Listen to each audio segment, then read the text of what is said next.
Welcome to Gamblin Ramblin, a special edition. First, this is a weekly show. We react and rant about the weekend in sports betting. I'm Tim Kalinowski. I'm joined by my co-host, Charlie DiSturco. You can follow us both on the Action app, Action YouTube channel, and Action Network HQ on TikTok and Twitter. All that doesn't really matter, though, because we have a special guest, Chris Raybon. Yo, what's good, fellas? I think this is the first time that I'm talking to you guys sober. So, and by that, I mean you guys being sober. I'm always sober. Yes, yeah, of course. Of course. You're a professional in this atmosphere. We know how Raybon does his things. He parties after all of that. But yeah, first time we've talked to you over Zoom and, well, I guess in Zoom since we saw you Wildcard Weekend. Yeah, that was fun, man. I'm just now getting my voice back. It's like a month and a half later. So apologies to anyone who heard me on any other content, because I was hurting out there for a minute. Raybon, your talent, but what do you really do here? What do you actually do? Bro, really? It's just a whole lot of trolling Charlie, I would say. I usually sign on Slack really early in the morning, send them a couple of just hateful messages, and then throughout the day, I just try to build on that. And whatever is the deliverable in terms of just Charlie trolls, I just kind of do that. And Raybon waking up early is just something that doesn't happen in this world. He's on the West Coast, and you'd be lucky if he's up by 9 a.m. Pacific time for Green Dot Daily. You think that, but the thing about me is I don't sleep. So it's like, it's the reason that I hate doing these shows at like 7, 8, 9 in the morning is because I don't really, if I go to sleep, it's like 5 a.m. because I'm grinding. Something partying. Something I know you know about. I do. Hey, listen, man. I'm producing. I'm writing. Tim's been he's in the lab right now too. We're just gearing up for March Madness. I know you don't dabble into the college basketball realm, but I just suck at it, man. Like I don't like being bad at something, so I don't do too much of it. If you look in the Action app, I believe it's the only sport where I have a losing record. That's why you tell me. Yeah, I mean, nah. I seen your sweats. That does not. You see my sweats. He doesn't follow me in the Action app, but sees me on Twitter. Oh my God, yo! Every time I follow you one place, you ask for more. You give this kid 6 inches. He asks for a BBC, bro. Come on, come on, bro. My fellow like, yo, I just gave you a follow on Twitter for Christmas, I think it was, and now my birthday's next week. My birthday's next week. All right. I should get an Action Network follow for next week. All right. See, now I'm tearing up. You got me crying through the shades, man. I just is terrible. I don't want to follow you. Why would you cry? It's only you have full control of it. I love Charlie, man. I'm just joking. Tim, talk about making sense, Tim. Come on. Don't start. I'm like one of don't the start tops, with me. I'm one of the top sense makers this company has. Oh, I like the double entendre there. I like that. Yeah. You say we say Tim is like 50 years old, even though he's like 20. You do be looking old sometimes. Like I've seen you on a couple of TikToks. You look like you dressed from like straight out of like 1982 sometimes. He's ready for the 1980s skiing. Yeah, exactly. You look like you're just straight out of Hot Tub Time Machine or something. I don't understand. Where am I supposed to go shopping? Like what am I supposed to do? I don't know. I mean, what do you like? It depends on your style, man. I can't tell you where to go shopping. You gotta have your own. You gotta have your own drip, man. I dress like a high school assistant football coach. Yes. That or you're going to Aspen. Right.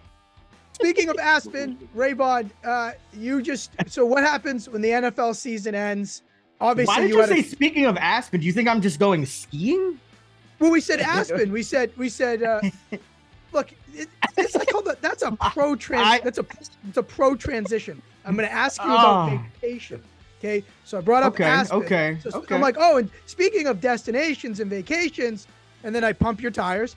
Chris, you just had a sensational NFL season, so you're sitting there, oh yeah, and then I'm going to go, I'm going to ask you how good your season was and then how you enjoyed it on vacation. 2 very easy questions. Okay, so ask me. So, Chris. No, man, I appreciate it. Yeah, no, it was a crazy NFL season. I think it finished at like 68%, I believe it was. Although I was like 2-5 in the Super Bowl or 3-5 or something like that. So that wasn't that fun, but I got a chance to go to the game. That was dope. Off season, I haven't done anything since. I'm probably gonna go out of the country. I'm planning out right now. Deciding where to go. Probably Greece. I'm thinking some Greece. Will be fun.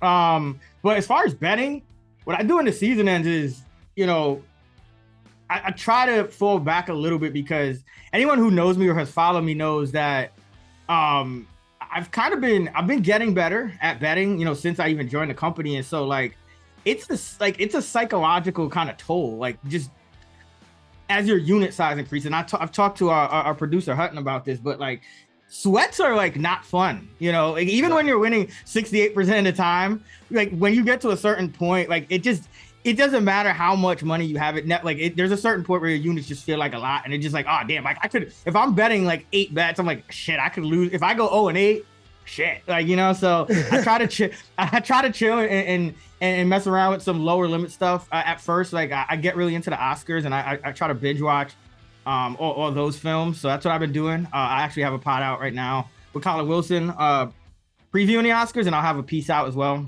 breaking down all the categories. But so that's what I try to do. And then I really like to get it. I just dabble in March Madness. I really like to get into NBA and NHL, especially for the playoffs, because I think that's where I think that's where you can have the most success. Because for me anyway, it's about, for example, in the NBA, it's a team will put no effort in on defense in game 1 or game 2 or whatever. And then the next game, they'll be all right, we're going to go on defense, or the pace will be too slow one game. Next game, okay, we're going to pick it up. And so it's kind of that natural back and forth that I'm kind of good at identifying. And I find that's where the biggest edge comes outside of just reacting to injury news, which is a whole nother grind in itself. But yeah, that's what I like to do. I really love the NBA and NHL playoffs. But I actually like betting hockey more regular season than NBA.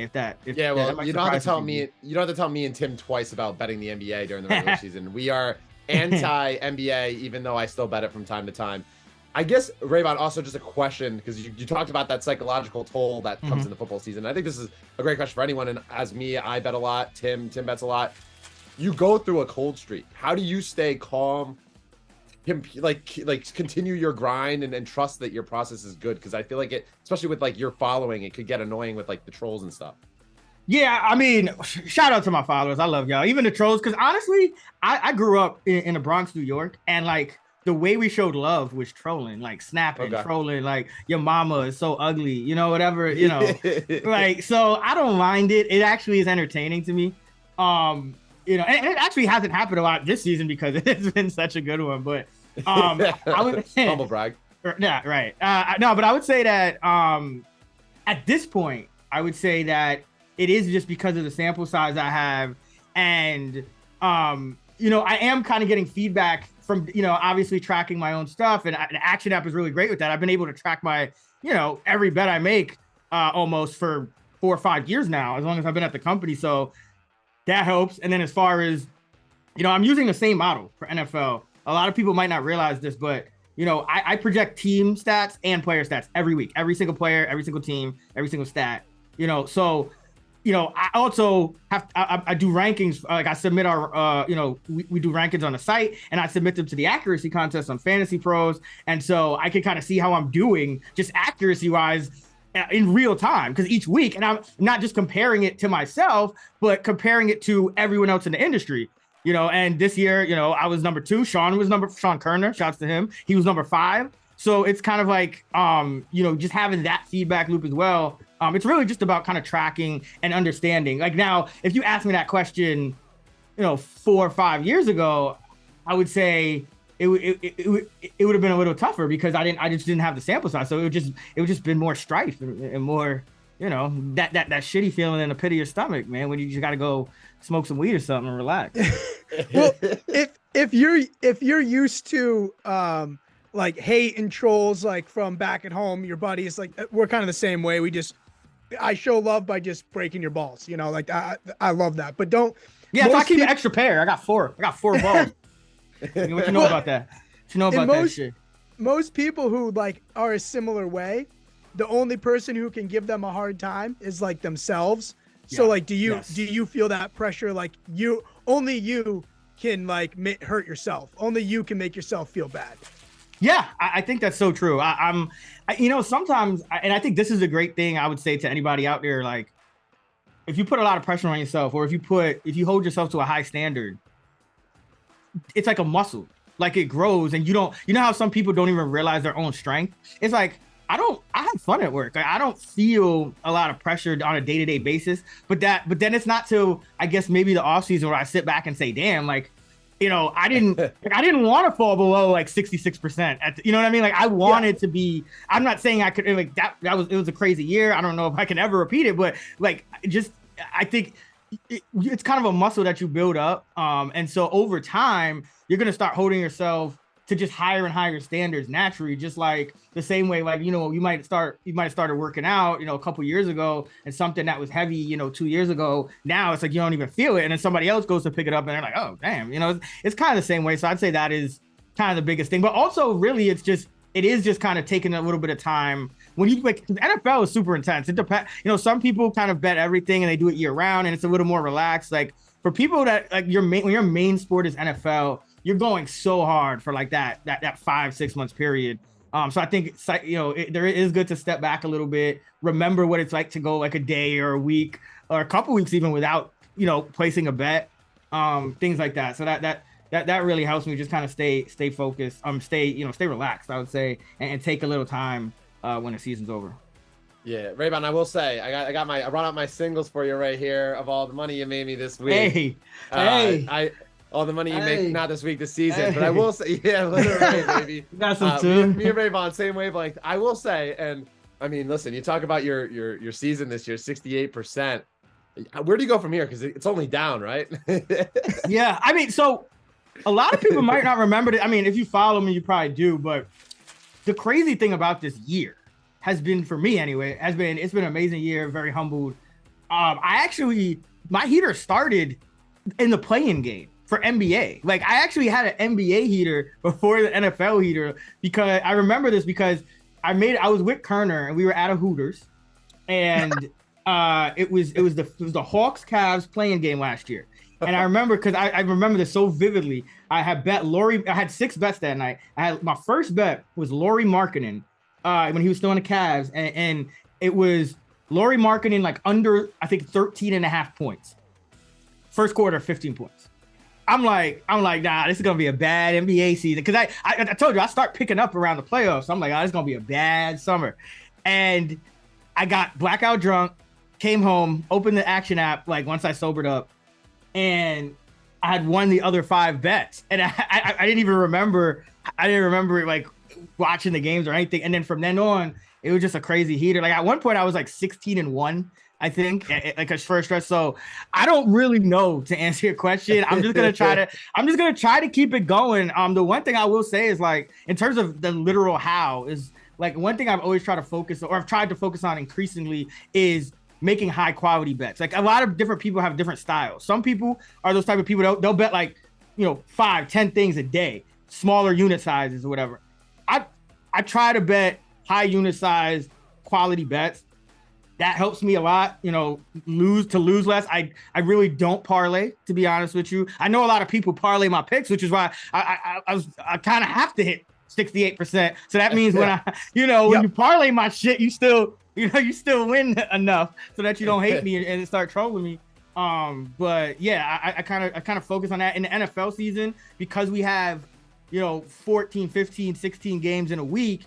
A lot of times, I like to make 1 bet per game. I don't want any correlation to where, like, I want to make my strongest bet for one game. So a lot of times, if I had to choose between, let's say, a bet with maybe like 1% more of an edge in a game that I already bet on versus another game that I haven't bet on, but it's like a little less of an edge, I would still go with that other game, because the correlation is hard to factor in, but it essentially could bring it that what you project as that edge it brings it down. So that's my tip to people in terms of how can you maybe try to replicate, or how can I try to replicate it? Is try to stick to high quality bets. Just try to stick to one bet per game. I know, some of my sponsors might hate me for saying that, but I don't. But like I'll speak the truth, man. They still gonna, I'm still, they still gonna pay me to be on podcasts. You do so many things. Do you like writing better or being on like podcasts and shows better? Or neither? I love podcasts. So I'm not gonna lie, and this is again, I think I've grown a lot since I came to this company, or just evolved and changed. I still remember my interview with Chad and Scott Miller, and I was like, hey man, my title that they were hiring me for at the time was senior editor. I was editing at my last company, 4 for 4. I was doing a bunch of stuff, obviously, but I was also editing. I was big into writing, big into editing. And I remember saying to Chad, like, I don't need to be in front of camera. I'm good being behind the scenes, because action was a lot newer at the time. I was like, I'm happy just helping us grow, and writing and, making other people look good.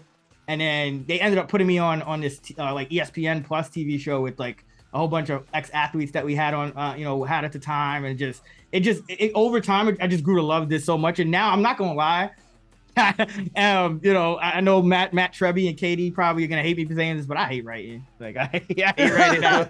I just have so much more fun when I can like emote and, like I don't have to like figure out a way to get a lap in the writing or some sarcasm. I could just, you could just kind of see it. And I know it takes talent. Yeah. The thing is, it takes a lot more mental energy to write well. I will say that. And I have put that in at times, but I kind of like it. I kind of like it now where I could do my kind of main work, video, audio, and then I kind of supplement that. I don't think about my writing as much. I just write to communicate. Like, okay, if you want to see a list of my picks, I'll write them up for you. But I'm not like thinking about every sentence and like how to be clever and how to be witty and this and that. Right. A reminder that this episode of Gamblin and Ramblin is brought to you by My Picks Tink deodorant, the deodorant that gamblers trust. Visit their website and use the code Raybon, RAYBON, for 10% off your first order. My Picks Tink deodorant. Smell good while sweating your bets. All right, Raybon. All right, hey, I told y'all I was gonna pay me to be on this fucking podcast. Sorry, That's Tim, it. you can pick it up. Very good sponsor of ours. No, love them, man. Check it out. Don't be stinking up in here, man. Use that. Yeah, very, very happy to have them on board. Charlie, let's ask him about his bizarre unit betting strategy. Yes, Raybon, we have to ask this because I know you talked about this a bit during Wildcard Weekend. Yep. Minus 200, you're still betting a unit. Minus 187, you're still betting one unit. Plus money, you're betting one unit. Yep. I know that's like a pretty unconventional way in betting. Explain where you started that and why you do it. So I used to bet. I guess it's called to win, is when you bet based on the juice side, but on the juice, right? I used to do that, but what I found was that, and this is it is a personal decision, and I think if you are winning, it doesn't matter as much as if you're losing. I think it stops the bleeding a lot better. But for my own sanity, as much as I bet, and as high as my unit sizes have gotten, I just don't want the market to control my unit size. Meaning, if there's value on a bet, but it's because it should be, let's say, minus 300, but it's only minus 250. So I see 50 points of edge on that bet, but I don't want to have to bet now, let's say $250 instead of 100, if that's your unit, whatever that unit size would be, just because the market decided that this bet should be, I just want it to be one unit. If it's a juiced up thing, then even if it goes wrong, which it will, even when you're betting high juice things, I'm still only using one unit. I just like to control my losses at this point. And again, I think would I make maybe a couple of like a 0.5% more or something like that if I did it the other way? Potentially, but like it's betting supposed to be fun too, right? It's like it is my job essentially, but it's my job because it's fun. Like I wouldn't be doing this if I didn't enjoy it. And so like if I just had a bet if my unit size was like 2,500 versus 100 just because it's minus 250 versus minus, even money. It wouldn't add up for me. So it's like I like to just one unit. I always tell people I don't have locks. One thing I learned, you can never predict which of your bets is gonna hit, which of your bets is not. That's why you're betting, right? You think everyone's gonna hit, so you can't. Don't come and tell me that there's too much variance, really, in my opinion, to pick and choose your unit size. That's just my opinion. I've tried it the other way. I've tried it where I'm betting to win, and I've tried it where I'm like, okay, I'm double confident on this, so I'm gonna go 2 units. Or I remember that, I had I think it was Jamal Murray, like a couple years ago in the bubble, whenever year he was going hand, it was like some very attainable point number, like 16 and a half or something. Like I was like, there's no way he's not getting this. And of course he he goes like 0 of 9 in the first half and like doesn't hit it. And I had put 3 units on it. And I'm like, nah, never again. Like never again. Like I can't predict this. I'm just good. And ever since then, it's been working. Like I don't overthink, because it's also time. I don't want to spend too much time trying to think about how many units I want to put on, how confident. Yes, there are calculations, but then I have to, I have to factor in the variance even more. So in a way, it actually saves time and makes me more efficient over the long term. So that's why I do it. And if I think, for people that have, that do tend to bet higher unit sizes, I do think it psychologically, if they've tried it, it probably feels better to them. Now, do they always practice it? Maybe not. But psychologically, it just feels better for me. That's why I do it. Wow, how many people try and convince you otherwise in your years in the industry? How many times have you had that argument? Not many, because because this industry is it's a lot different from, say, fantasy. I think a lot of the best people. First of all, I think I would say our company has a lot of great people, so a lot of it probably would just be between us. But I feel like you just don't get a lot of people, at least in the industry, that are like, we don't share as much, I guess is what I'm saying, in the betting industry than we do in like fantasy. It's like a much bigger, I think, community. And in betting, I feel like if you're doing good, you want to kind of keep those trade secrets, or keep what you're doing and keep doing what you're doing. So it's not something that somebody, like, people have come in and asked me. Every once in a while, people ask, and I don't, if it's on Twitter, I'm not necessarily going to give them this thorough of an explanation as I gave you guys. But yeah, man, it's, I think as long as you're winning and you have a process to where or even if you're losing, because a lot of people bet and they don't even care how much they're winning and losing, to be honest. And I've learned that too. Yeah. But as long as you are comfortable with what you're doing and you're having fun and the math checks out, keep doing what you're doing. But I guess so you guys are always doing bet to win, I guess, is what. Yep. So it's like, but don't you get annoyed sometimes? It's like when it's like, all right, you want to, or you guys, maybe I should ask it this way. How often are you guys betting anything more than, like, let's say minus 125 juice? I probably do it occasionally, but I probably tap out around like 150. Like in baseball, right? I bet baseball. I'll bet a favorite usually at like 150 or under. I bet a lot of underdogs, because baseball, that's where you profit off of underdogs. But most of the time, like college basketball and baseball, my two main sports, baseball underdogs, college basketball, it's always the minus 110 line. Unless it's like a 1 or 2 point favorite, I'll bet the minus 130. But I barely bet like when I see your minus 250s, I'm scared to bet that, because I guess it's like, you see what I'm saying? But yeah, that's a big part of profiting, is that, and I would say, I would give this advice to bettors, because like a lot of times when you see those big numbers, there's the reaction like yours, Charlie. It's like, damn, I kind of, it might be some value there, but it's a little scary. I don't know if it's worth it.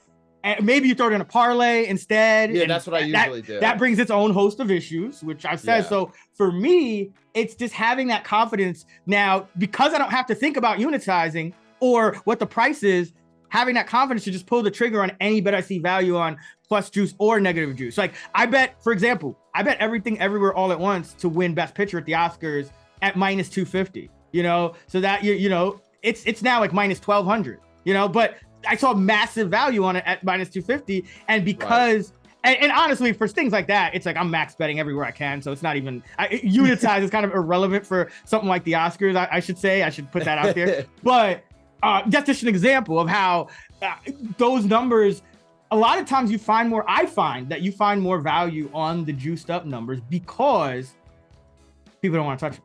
right? It's like if me or Sean Kerner or Stuckey comes and says, bet this underdog at plus 150 or bet this prop at plus 120. I've seen it happen. It moves so fast.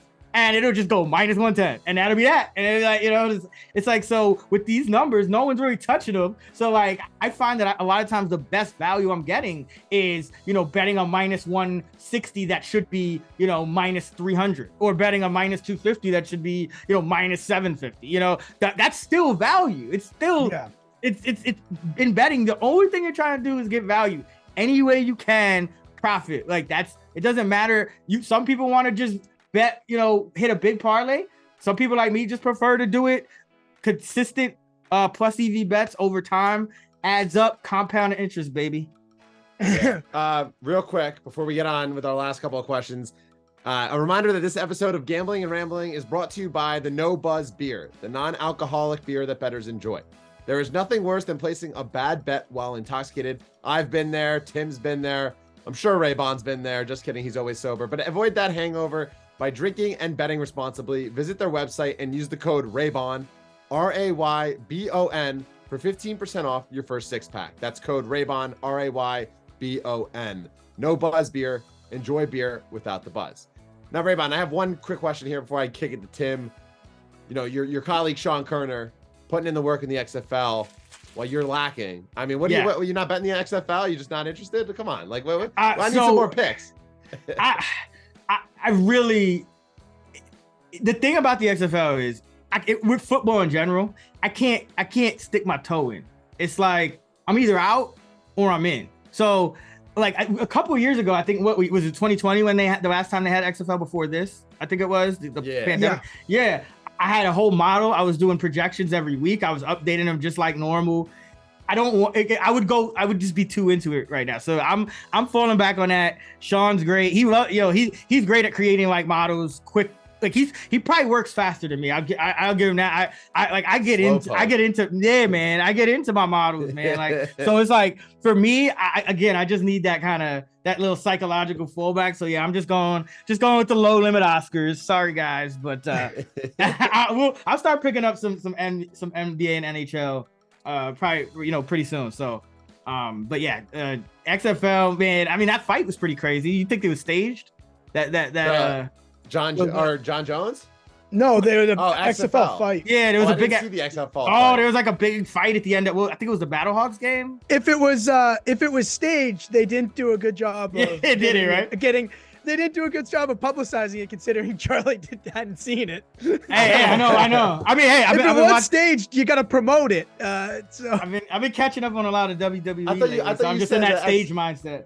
I thought you said I thought you were referencing the UFC fight because that was a one round 2 minutes, and I didn't even expect him to tap out in those first couple of minutes. I mean, I don't know.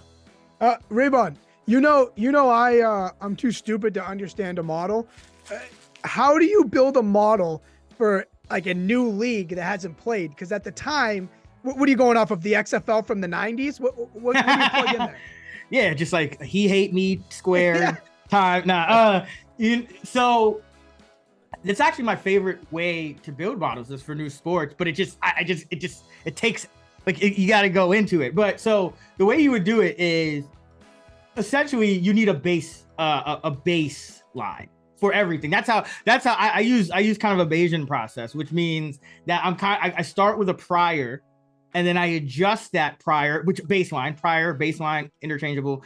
I adjust it based on new information. So for something like the XFL, I could say, okay, I need league averages. So I could say, okay, I could just take the NFL league averages and try to project it that way. I could take all of the spring leagues from the past, their averages, like essentially, like my questions are going to be like, okay, what's the league average completion percentage? What's the league average yards per carry? So I could take college. There's just a lot of different ways, but essentially I'm just trying to get a starting point. And then after 1 week of data, I'm letting the model, I'm just incorporating all that new information, and it's adjusting quickly. So the less information I have now, my priors are still going to have weight, and it's essentially assigning a weight to the prior. And the way you do that is you test it. So for example, a big thing of what I do with any model is I'm trying to figure out, okay, how much regression to the mean do I need to add? So for example, for a quarterback, for his completion percentage, I'd probably add about 300 attempts of league average to it. But for his interception rate, I might add, I think it's like 1,000 attempts of league average. So like if he only has one game and like 40 attempts, it'd be whatever his interception rate was for that 40 attempts. And then, weighted, 40 into 1,000 plus 40. And then that 1,000 is like 1,000 attempts of league average is driving his projection. So that's what I'm doing for every stat. So it's just about building a model from scratch. Is just about finding those baselines and then testing as the new data is coming in and saying, okay, where is this number starting to stabilize? Where is it becoming predictive? How much do I have to rely on just simple old league averages? And as we get more data, you're adjusting really quickly and you're just weighting the new games more and more and more. That's a lot of big words. Yeah, it's a lot of big. So what was the best place to start then for a prior? NFL or like college or like the past leagues? It's actually kind of a mix of NFL and college. Gotcha. The only thing is with college, you can kind of break college down too, right? There's Division I, so it's just kind of finding the right thing. But I usually start with NFL, and then kind of okay, like for certain things, like rushing yards per carry is kind of across sports. It's like 4 yards a carry is kind of consistent, but you also got to keep in mind the different rules of the different sports too. Like there's just like that's going to affect like all those little rule changes in the XFL could have a little bit of an effect on it too. So it's an art as well as a science. So it's like, I think starting out and kind of finding out those priors, I'm always trying to find relevant sample sizes. Even with the NFL model, it's like there'll be certain players where I might incorporate multiple past seasons of data, essentially some form of his career data for certain statistical categories, like let's say interceptions, because it takes a lot more sample size to get a good read on a quarterback's true interception rate. So I might, for like a guy like Aaron Rodgers, I might be using his entire career of interception, but I'm only using his last like 8 games of yards per completion. So it's just kind of how you have a hypothesis and then you kind of test it, and that sharpens it over time. And that's why I've kind of been able to grow and evolve with my model, because I've been using the same model and just adding to it and projecting everything for NFL over the course of a decade now. Yeah, you're a true sicko. That's what you're saying. Hey, you're just a real sicko. It's a beautiful mind. They should have made the movie after you, not whoever the heck. Ain't nothing beautiful going on in my mind, man. They should not have made that movie after me. I appreciate it. If they heard the stuff you're saying off show. I know, right? Yeah, we'll do the uncut version. It's coming soon, man. Yeah, you got to pay $100 for the episode. Me, Raybon, and Tim will just unfilter. Oh, damn! We didn't discuss this blatant cash grab. Come on.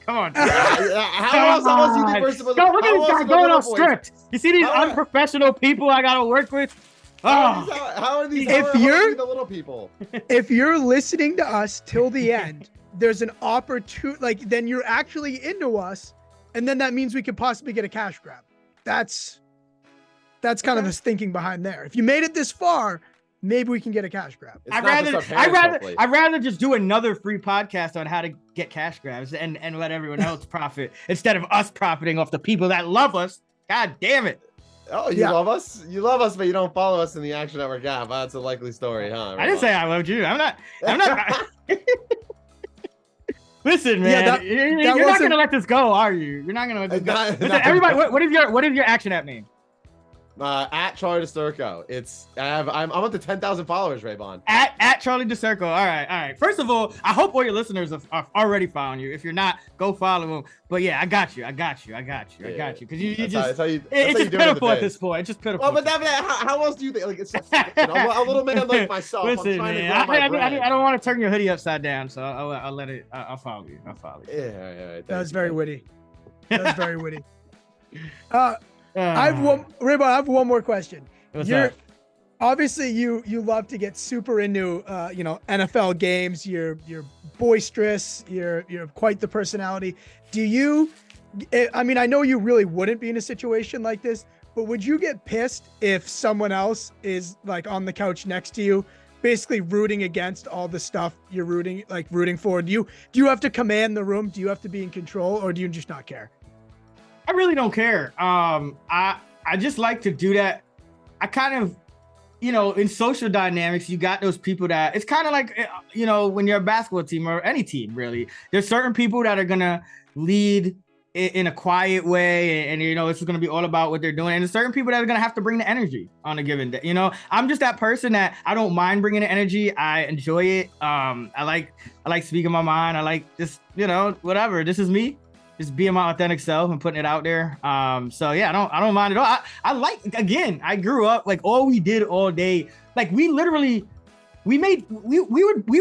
make like diss tracks in like 7th grade, and not even just about other people that were even gonna spit back. Like we was making diss tracks about like all the girls in our class and like just anyone we could. The teachers. Like it's just like this is just how I am. Like it's like it. So nah, I wouldn't mind at all. It would just be fun. It would just be fun for me if there was like 2 of me, because one has to win. Probably the hope is me, but Yeah. Answer to the question: what's better than 1 of me? 2 of me. Oh hell yeah, man. Yeah, I mean, when you're hitting at 70%, usually someone else being loud on the other side is the loser. So. Yeah, man. I don't do it in that way, in a way that would ever try to rub it in somebody's face. Or, I get it. And it's like, again, for a lot of people, it is like they do care. And this is real money that they might be throwing in there that they don't feel great about losing. So now I don't ever kind of make fun of people for losing a bet. I've been there. I've lost a ton of bets. I've had terrible days and weeks and all that. So I get it. But I just like to have fun and be loud and talk shit and troll Charlie. That's just kind of. I mean, that's why you love me. Well, yeah, I do so much, man. I almost as much as Chris Raybon in the app likes you. Oh wait, no, he doesn't, because he doesn't follow you yet. But he will. So mean. Cold. Charlie, anything else for our man here? No, I think that's it. I appreciate you hopping on, Chris. I know that we've been telling you, it's been happening for weeks. Me, you, Tim, big 3 up here. So always good to have you on. Yeah, it's a pleasure, man. Really enjoy meeting you guys and chopping it up with you guys out in New York. And I'll be back. I'll be back in New York. We're doing an Elite 8 event in Jersey, so check my Twitter for that. But I'll be up in the office y'all ways in a couple weeks, end of March. So Tim, are you coming? I don't know. I've kind of haven't been invited yet. Why don't you just show up? And it's only like the top tier talents for this one. Sorry. Yeah, it's Charlie. It's Charlie, Raybon, Stucky, Maria Marina. Just casually throwing myself in there, even though I'm not really part of that. That makes sense. That lives in New York. That makes sense. Why I haven't been. Don't worry, bro. I got you, bro. I'll expense my trip and then just pay for yours. Just off the.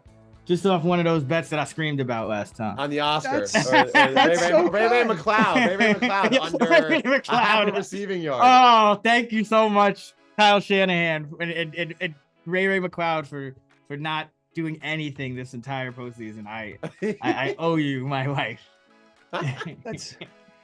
So I can pay for my train ticket if I just take you're telling me just take all the NHL. Train? You don't just Uber Chopper? Oh yeah, I can take the Uber chopper after Come on, bro. Use code Raybon. Use code Raybon for 0% off Uber Chopper. No, I'm gonna lay minus 395 in the Lightning game tonight because they just got smacked by the Hurricanes and juice doesn't scare me. So you make fun. You make fun. I'm telling you, man, it works, man. It works. I might put it to the test tonight. Big time. The other of us is co-hosting shows. Hey man, see how you getting in shots, man. Charlie, I thought you're a nice guy. You got the smiley hoodie on, man. Raybon, I'm a nice guy, or else I roll with the punches. Or else, damn, bro. What? Shit, bro. I thought you were a nice guy, but you just said. I've had enough of you too. It sounded like a thinly veiled threat. DiSturco. A thinly veiled threat is something that we're going to talk about off screen if you don't follow me in the Action Network. Damn. Oh shit. Okay. I got it. Fuck. Okay. I went Hollywood, so I can't even. I don't have no goons on the streets anymore. So you save. Nah, I took over Bronx up north. Huh? Heard? And nah, shit. Let me not talk shit about the Bronx. Go visit the Bronx, people. We need our tourism up, man. We fucking struggling out there, man. Go to the zoo. Go to the Yankee game or something. Come on. Yeah, It's not dangerous. Everyone thinks it's dangerous. It's not 1985 anymore. Go to Bronx, people. This Raybon has been left Bronx. That's why. Yeah, but that's for a different reason. He's smooth criminal over there. I left the Bronx like 15 years ago, first of all, bro. So I was in Harlem. Well, this has been a pleasure. We could just name boroughs in New York City a little while longer. But be sure to follow Chris in the Action app at Chris Raybon on Twitter too. That's where he is. Follow Charlie as well at Charlie DiSturco. Yeah, follow Charlie. Follow Charlie. Charlie really wants follows. Follow Charlie. Fuck Charlie. Us. We don't follow us to follow Charlie. No, I just need Raybon's. I need Raybon's approval. I'm just a kid rooting for Raybon's approval. Oh no. Charlie associates self-worth with follower count, so No, I have more friendship, and I have 2 friends right here on this show. Oh, that's so cute. Okay. Since you guys kept talking, he knows damn well he ain't got 3. I know he's talking about Hutton, our producer. Oh, no, Hutton's video is not on. I have 3 on the Zoom. Listen, it's a podcast, man. They're not watching video. Yeah, no, Raybon, this is a YouTube show. This is a YouTube show.